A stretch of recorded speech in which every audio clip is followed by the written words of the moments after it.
আসসালামু আলাইকুম everyone, welcome to অরিশাস cooking. আজকে আমরা তৈরি করব ডিম চাট। কি করে এই ডিম চাটটি তৈরি করি চলুন দেখে নেওয়া যাক। প্রথমে তৈরি করে নিব ডিম চাটের জন্য সালাদ। প্রথমে একটি বাটিতে নিয়ে নিচ্ছি দুটো শুকনো মরিচ ভেজে, আর নিয়ে নিচ্ছি সামান্য কিছুটা লবণ এবং মরিচটিকে ভালো মতো ভেঙে নিচ্ছি।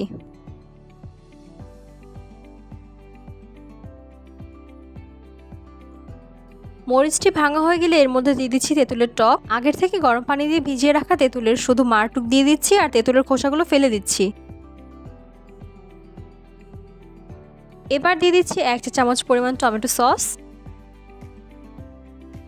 আর দিচ্ছি 2 টেবিল চামচ পরিমাণ কাসুন্দি, দিয়ে দিচ্ছি স্বাদ মতো লবণ,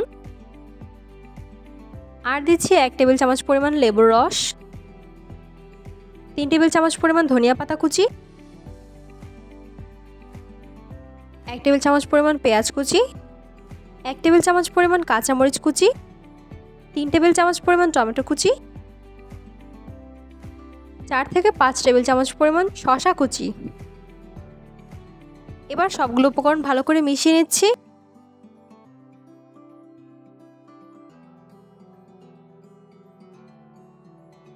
সবগুলো উপকরণ ভালো করে মেশানো হয়ে গেলে আমাদের ডিম চাটের জন্য সালাদটি তৈরি।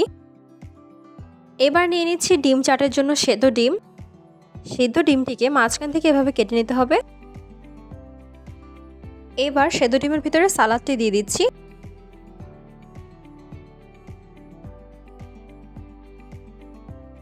এই পদ্ধতিতে সবগুলো ডিমের মধ্যে সালাদ দিয়ে নিচ্ছি।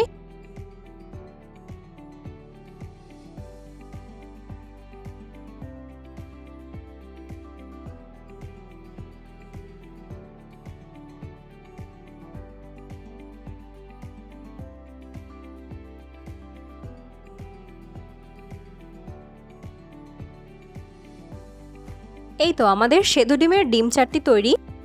রেসিপিটি ভালো লাগলে শেয়ার করে দিবেন, কেমন লাগলো কমেন্ট করে জানাবেন। চ্যানেলটি এখন পর্যন্ত সাবস্ক্রাইব না করে থাকলে অবশ্যই সাবস্ক্রাইব করে দিবেন। Thanks for watching. আল্লাহ হাফেজ।